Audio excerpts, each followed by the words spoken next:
What's good, fam? Welcome to episode 50. Can you believe it? 50 of the Corner Blue. I'm Andres Rico, and I'm here with Hugo Alvarado. And welcome to a very special episode of the Corner Blue. Hugo, how are you doing, man? I'm doing great.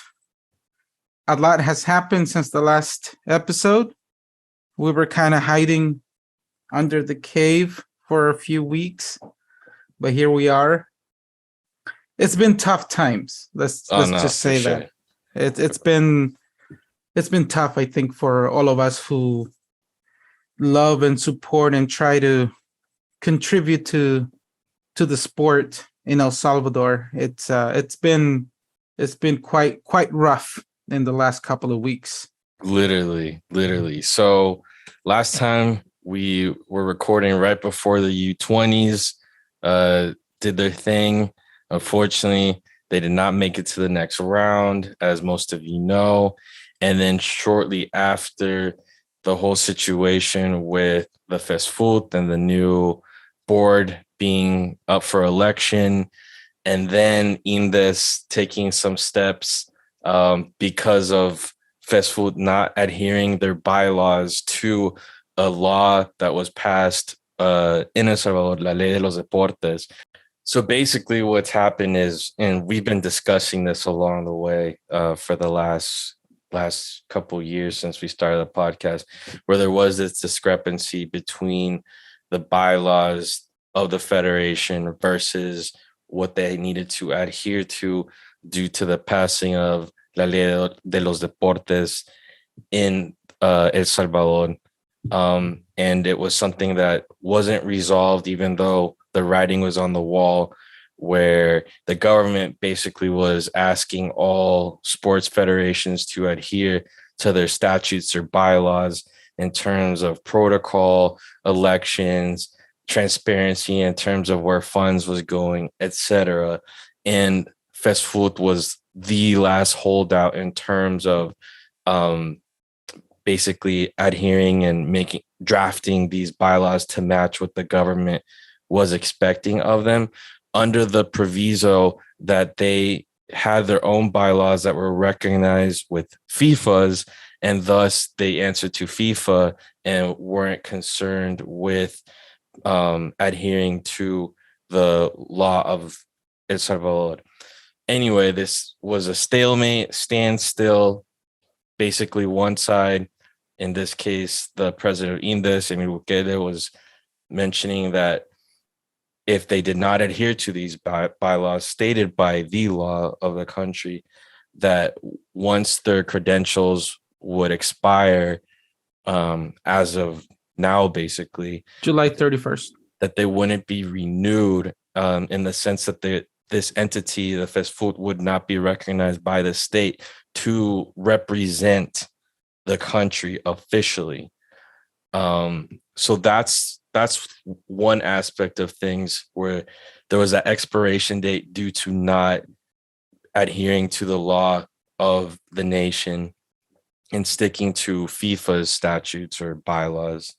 But then, as we got closer to elections, I think it was on July 19th, which was the elections for the new board of directors for the new qualifying cycle, we had this huge surprise where there was a search warrant put in place by the government, by the Fiscalia, the district attorney, if you want to call him that, where not only did they search the facilities of the FESFUT, but also now former president of the board of directors and the FESFUT, Hugo Carrillo. So that was a huge incident that occurred, because now you had two levels of things going on. So, the legality of the statutes not being synchronized with that of the state, but then also the possibility of some illegal or criminal activity going on within the FESFUT, which is at a whole other level. I mean, there's different ways of interpreting it. I think part of the reason why I hesitated, and obviously Hugo has interest in terms of the federation, and he's a part of the federation officially. But one thing that I was noticing that it was being politicized way too much. And my only take from this, because I can't read into people's heads, I can't look into a crystal ball. I'm not even in country, so I'm pretty isolated in terms of what's going on. But what I could infer from all of this is, yes, it looks like the government took steps, whether we'll see how it plays out in the courts and whatnot, but it seemed that they took steps to figure out, or they had enough evidence of something, going on with Carrillo and his administration, that they had to start this legal process on top of trying to enforce la ley de los deportes. And you had this standoff, this standstill where, Hugo Carrillo could have done the easier thing of basically bowing out or resigning, and then letting basically the starting this period or point of regularizing or normalizing committee or commission to figure things out and get things going to avoid a possible suspension by FIFA, because I think that was mainly everyone's concern, right? But there were like these two camps that came out, one saying, yeah, let's slash and burn the shit. Hell yeah, we need to start from scratch. And then there was the other side that was like, let's hopefully we can find dirt on some people so they're gone, and then we can still worry about qualifying for 2026. So I feel, yeah, there were these two camps, one just wanting a slash and burn, one trying to see if we could pick up the pieces and move on from there. And props to the media in El Salvador during this time. I mean, the whole league was paralyzed or crippled due to, this void of, administrating football in the country, like in terms of the refs, the league, national teams. Unfortunately, the U15 girls were the most affected during this whole situation and weren't able to go compete. But I guess the main thing that we can walk away with right now after everything that's happened is Hugo Carrillo's tenure has finished. He's still dealing with the legal process in terms of the district attorney or the prosecution's case. But in terms of the FESFUT, several of the board members resigned prior to the last day of their tenure. And the fear was, what's FIFA going to say? We have the example of Guatemala recently going through a situation similar to ours and being banned or suspended for 2 years, which is something they're still reeling and dealing with. So we've all been waiting patiently to see what would happen. And finally, yesterday, the notice the notice from FIFA came out saying that basically they're going to set up this committee to try and work those kinks out, and they have up to a year to draft these new bylaws to adhere or find that middle ground. That's what I'm assuming, because right now we're not suspended. There's going to be a temporary committee, not a board of directors, but they'll have that function, right? And they have to figure out these bylaws that adhere to FIFA's statutes, but also to the law of the land. And we'll see where that give and take takes this whole situation. And in the meantime, there's no board of directors. Apparently the league will be able to continue once, I guess, this temporary committee is set up. So still more questions and answers, but I guess the main thing that we can take away from all this is, for now, El Salvador will be able to compete in theory. For now, the league in El Salvador will be recognized by FIFA, and we don't have to worry about being in the dark for 2 years. So in a sense, that's some relief, right? But the situation hasn't been resolved completely. I texted Jerson Perez today. Unfortunately, we weren't able to coordinate or set up a chat for today, but he did mention via text that he, along with the coaching staff, are, I'm gonna read this word for word. Right now, let's see. Wish we actually knew what the situation was. We're in the dark as much as everyone else. And he said also, we're receiving updates with the news. There's no one in the federation that has called us to update us. I don't think anyone there knows, end quote. So that's a situation basically where we're still in that moment of transition. No one's been named to this temporary commission or committee that will take the place of the normal elections for the new board of directors for the next 4 years. And names have, popped up here and there. I have no idea, obviously. I think this is just something that is just going to have to play itself out. And in the meantime, hopefully we get some good information from the journalists and the sports journalists in El Salvador.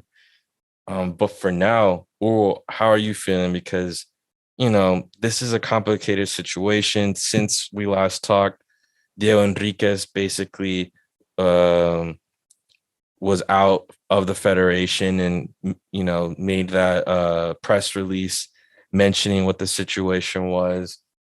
Very anticlimactic, especially after the drama with the federation leading up to the U20s competing. For you, how do you take a situation like this, especially, right now where everything's up in the air? Well, I think you summarized the situation quite nicely. Personally, right now it's been a few weeks. I think emotionally, I think I feel better.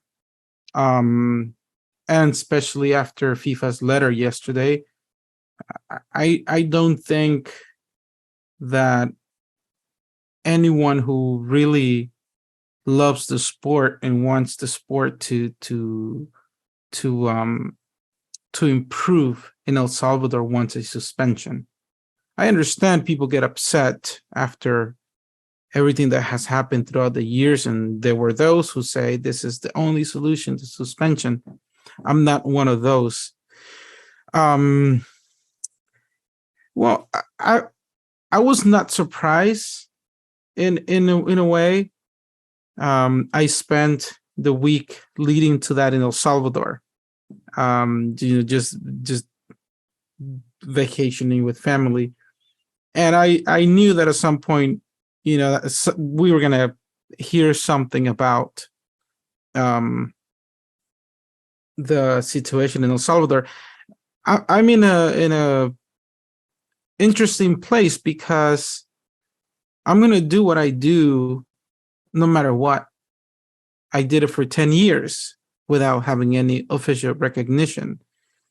It's been nice to have the official recognition. It makes my job much easier.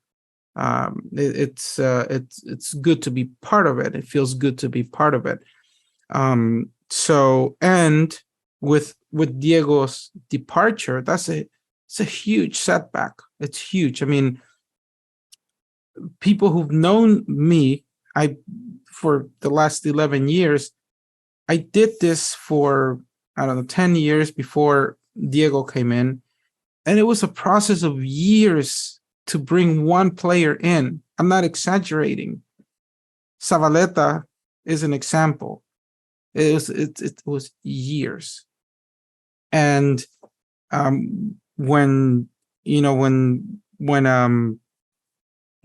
came in, the Zavaleta situation was kind of done. He was ready to play for the national team. But after that came, the rest of the players that we know of, and it was a very expedited process. It was like a direct communication hey, there's this player, let's talk to him. And a lot of people saw the photos that we posted whenever we had a Zoom meeting with them, to find out if there was a possibility to bring them into the national team. So from my perspective as the scout, starting with Diego's departure, that was a big blow because, again, we have been working along with the coaching staff to build a process of identifying the players, which I have been doing for years, but then taking a look at them, inviting them into camps, having the players go without them having to pay for their flights, something that has been happening historically. So, that was a huge blow for what I've been working for many years. And after that, it was like, we knew the situation with the credentials and the deadline approaching, so something was going to happen. I don't think, I was personally not expecting the Fiscalia to get involved. I cannot even speak to that because I don't know. I honestly don't know. I'm just someone who tries to help, I do my job from here, from the US. I don't get paid for the job that I do, which, in a way, that makes my situation interesting. Like I said, it's like, I want to continue doing this. It's not motivated by money. And it's pretty sad that we have this huge opportunity ahead of us, the 2026 World Cup, which is not going to be easy. It's not going to be a piece of cake. But we really have to be focused and work towards that qualifier so that we can have a fair shot at getting one of the spots, of the 3 spots, or I don't know how many spots we're going to have. And now we have this situation. It's a very disappointing situation. And at the same time, I recognize that some type of change is needed, has been needed for a while. And it's never been my style to talk negative about anyone. And honestly, I can't. First of all, I don't have anything. Personally, I don't know any of the information. So I can't do much but listen to the news, try to get informed as much as possible, not get too much into the politics of things. But I think it's important to break it down for our listeners so they have an understanding of the 2 different situations going on. There's two different situations. They're connected in a way, but very different in another way. And with FIFA's letter yesterday, I think some other stuff was clarified and answered, some assumptions that some people had due to the lack of information.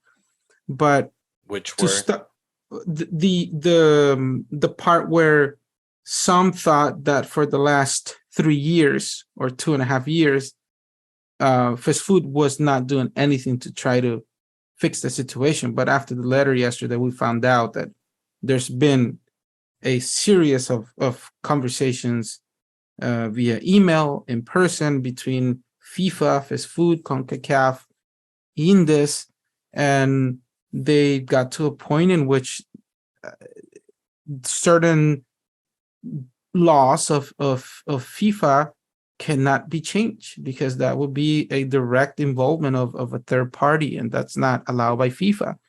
And one of the things that we have to understand, and we haven't recorded in a while, but I'm sure I've said this in one way or another, FIFA is a government. It's like a country.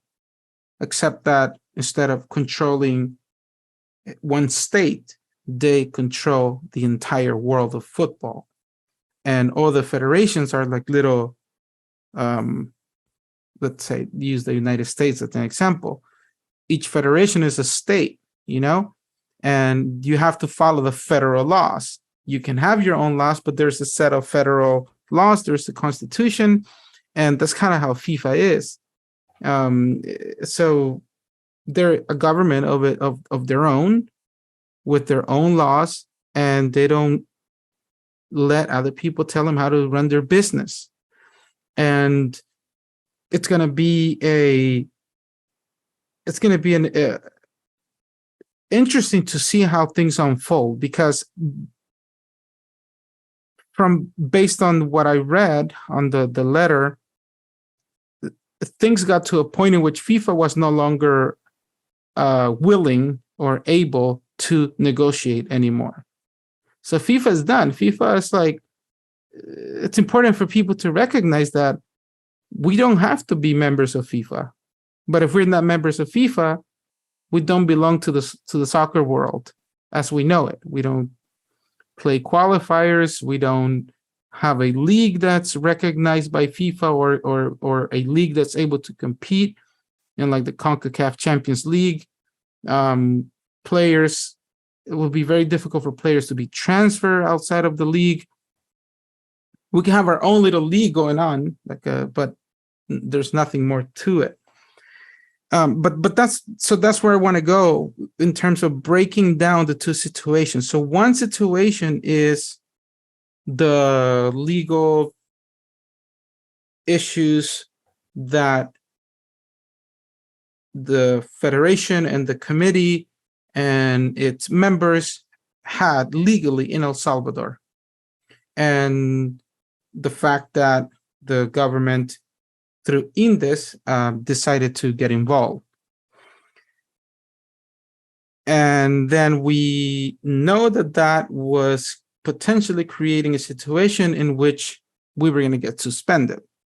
And luckily, I stand by my words. I don't think that was a good thing for us. Luckily, we didn't get suspended, or at least not so far. Not yet. FIFA's given us an opportunity to fix our problems internally, and of course they're going to come and help with that. And then, so we have avoided a suspension, but then you have the Ley General de los Deportes. That's completely different. That's completely different from the drama that we had with the potential risk of being suspended. Now we're not suspended, but that doesn't mean fast food can operate as an entity in El Salvador because they don't have the credentials. So that's going to be part of the normalizadora's job, to come in to try to regulate things, calm things down, have employees get paid, like the coaching staff and all the other employees that work at the federation. They haven't been getting their payments. That needs to be handled in order for the league to be reactivated and the league can have soccer again. But a big part of that is the federation doesn't have credentials. And the league, the first and the second and third division, they don't have credentials as well. The teams do, but so that's going to be kind of weird. And how are you going to handle that? So that's important to know, that with not adhering to the Ley General de los Deportes, what it means is that fast food as a nonprofit entity, or any business, let's say any business, cannot legally operate in the country of El Salvador, meaning they cannot receive payments, they cannot issue payments. So basically, you're not able to operate. So that's the legal internal Ley General de los Deportes issue, which needs to be addressed once the normalizadora goes in there. And can the league be reactivated if they don't have their credentials? If the league cannot operate, how can they do that? If fast food cannot operate, how can they do that? So I think overall, I'm not I'm not creating a bigger drama than we have. I'm just trying to explain where things are and kind of separate.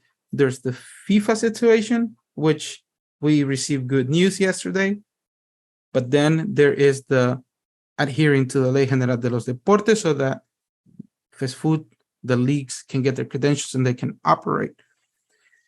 It seems like from what FIFA is saying, and FIFA is not going to change for one country, especially for one country that doesn't have a lot of weight in the sport.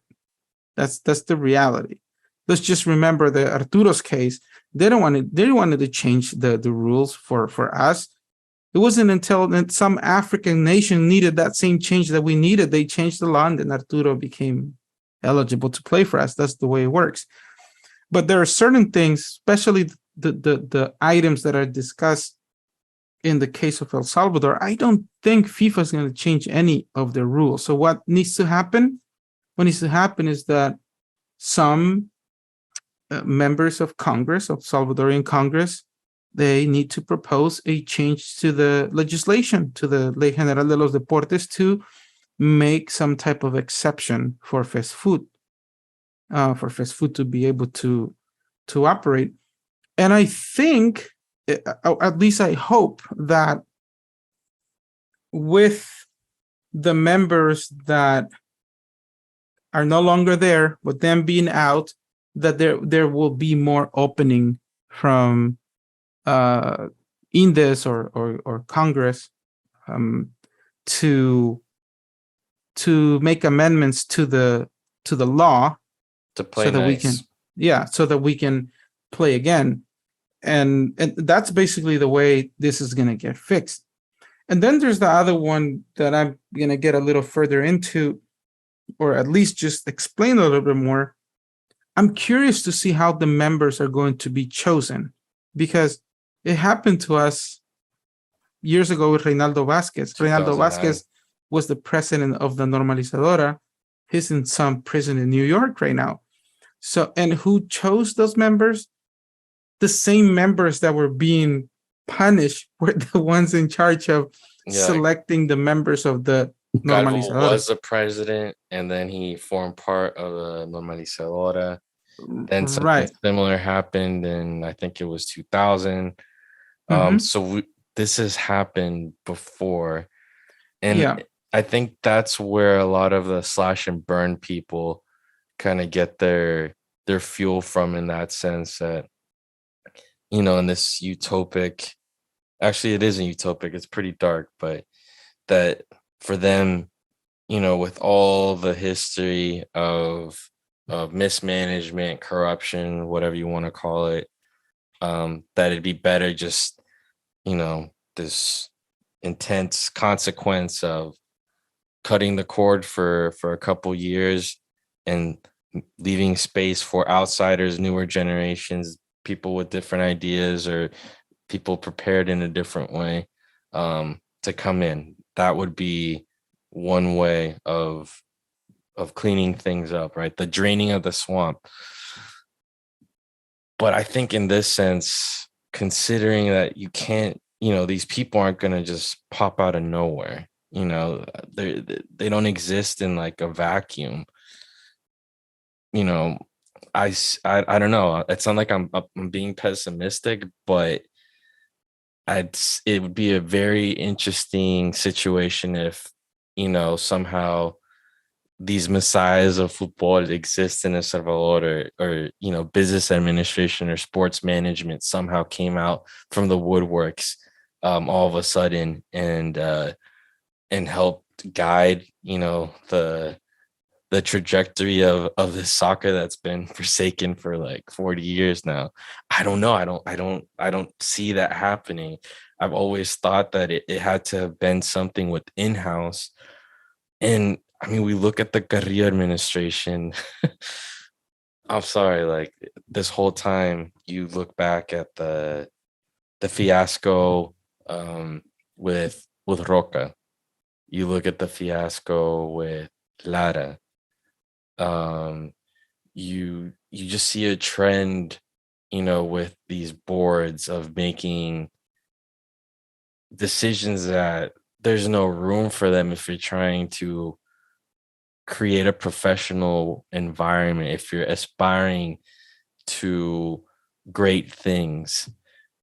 Repeatedly you'd see these decisions that they're just stumbling on the same rock or branch and tripping on the same things over and over again.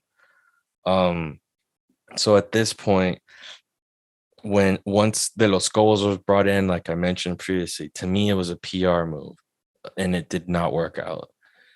Then I think it was interesting that they brought in Enriquez, which showed some malleability or some possibility to try and take things in a different direction.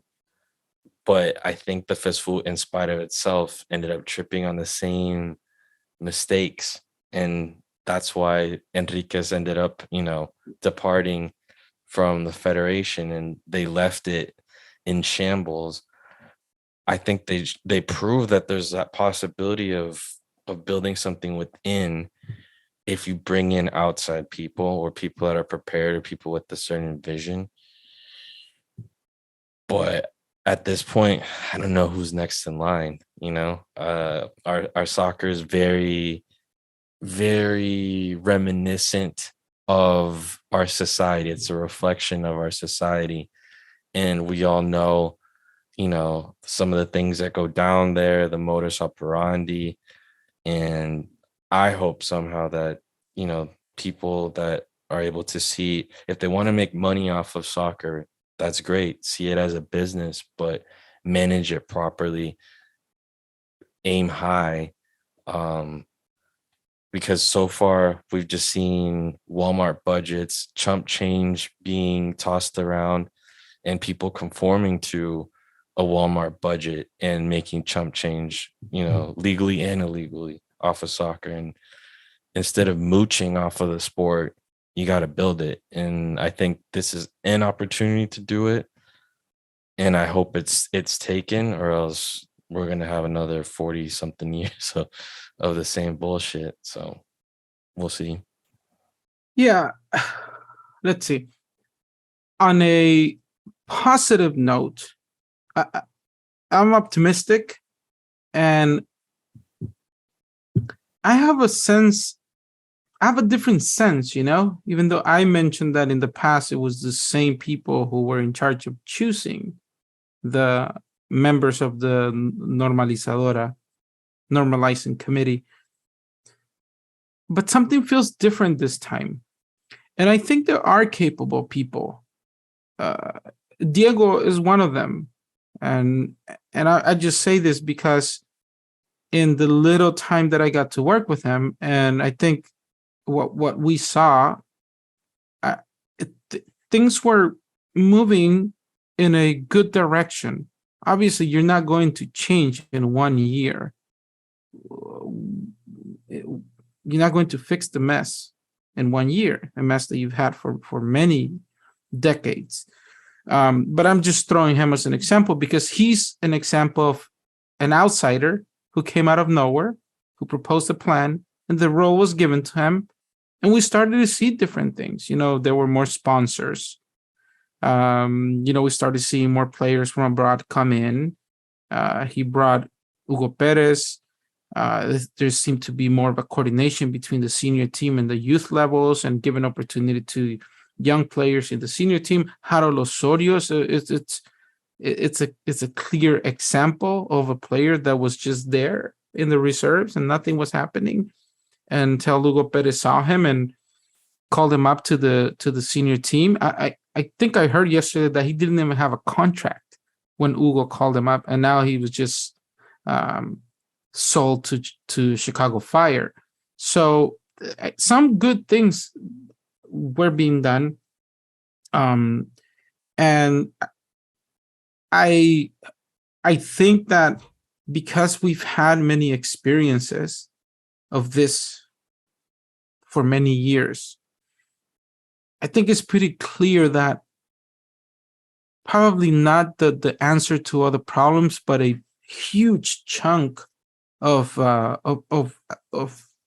least trying to make bigger legislative changes within the structure of soccer is modifying the laws of fast food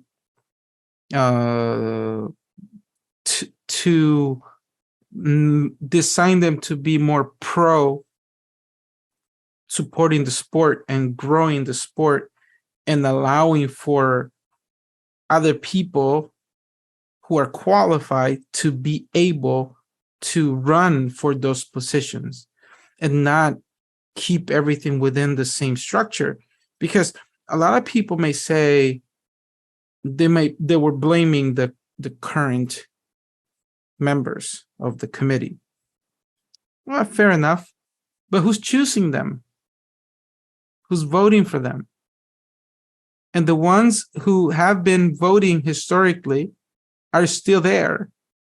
And they're going to continue there. Because they haven't, according to FIFA or to the Fiscalía or whatever, they haven't done anything wrong. And perhaps they haven't, but they were the ones with the power. And we've seen them now that we have this emergency, first division, second division, third division, and all the different sectors have come together. And that's good.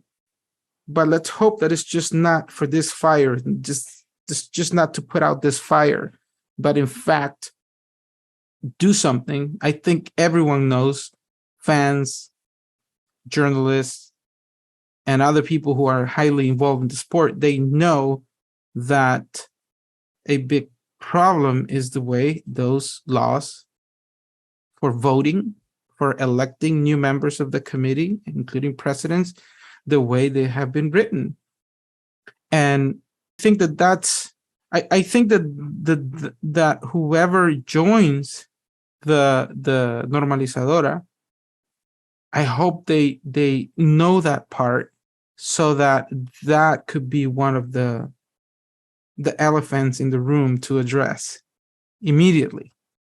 Yeah, it'll be in terms of the election process, and then also fiscal transparency, because that's literally what the laws, la ley del deporte has clashed in terms of La FESFUT's bylaws, is specifically in those two areas.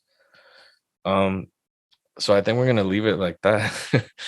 Basically, yeah, we just wanted to dedicate this episode to clearing some of that stuff up, giving our 2 cents on that, and in the meantime, continue to see the information that comes out of El Salvador, and just hoping for the best in the sense that this opportunity is taken to actually make a difference, and we don't have to hear about this, in 8 years, when another situation arises. And yeah, I hope that that door is open to like you said, the qualified folks that can, steer this boat into a different direction. And yeah, I think we'll leave it at that. Anything else you want to say, Hugo? That's it. This was another episode of La Corte del Pueblo. Make sure to join us next time. Y que pasen los desgraciados. Anyway. No, that's it. It's good. I mean, it's been a combination. We were not hiding. That was just a joke. It's been a combination of being super busy with work and family, and also, I mean, for me personally, I can speak for myself. I just felt like there was not really much I could say or offer or anything that was different than what you were hearing in the different media outlets, and the situation was so polarizing in many ways that you might be just sharing an opinion and somebody might take it in the wrong way, and it may seem as, no, you're supporting this person or you're supporting the other person.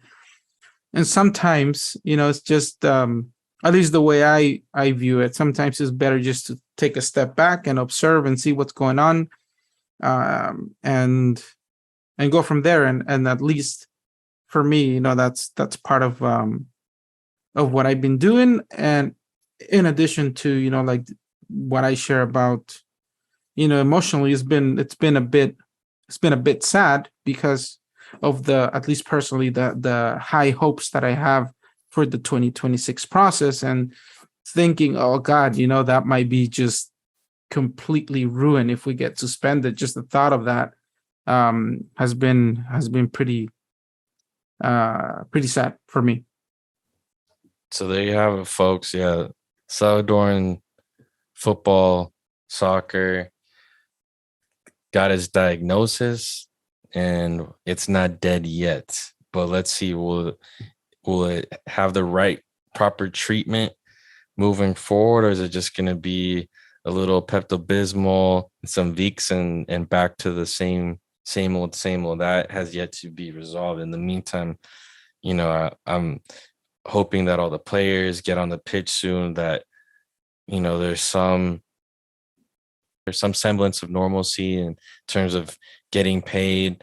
Everyone that is employed by the teams, hopefully they will get paid soon, because I think those are the people more affected, the ones that their bread depends on the game in and of itself. Because as fans, we get to enjoy it. That's our source of entertainment.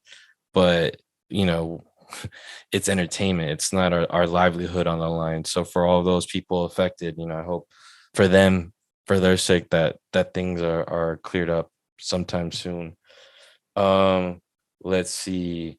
I want to give a shout out to Mervin Tejada, who was hitting us up wondering, hey, when you guys are going to do a show? And, I told him we just wanted to finesse this thing, just like you said, with all the politicizing of things is something that, I'm not involved in any whatsoever. I can formulate my own opinions. You don't have to agree with me, and I'm cool if you don't agree with me, but I think we just wanted to break things down from where we see it. And I'm a dude that lives thousands of miles away from El Salvador, and I'm just observing from afar. So I didn't want to get too deep into things. Also, shout out to Oscar Castillo. The same thing, was hitting us up in terms of trying to break this whole situation down. And of course, the one and only Salvi Bro on Twitter, always hitting us up, repping, regulating on the haters, or maybe singular. I think we've only had one so far. So shout out to Salvi Bro. Also, David Garcia hitting us up from time to time. And there you have it, folks. So we'll be back soon. I just don't want it to be too repetitive. I think that's part of the reason why we wanted to, pump the brakes a little bit and let things play out, or else it starts sounding like the comunicados de prensa that pop out like every 5 minutes on Twitter over there. So that's why we've taken a step back. But there you have it, folks. Thanks again for tuning in. Hopefully it will not take another month plus for us to be back. Hopefully, soccer in El Salvador will be on its feet again. In the meantime, make sure to subscribe if you haven't, recommend us to your friends, your family, your tios, your tias, and thanks for listening to the Corner Blue, and we'll catch you guys next time.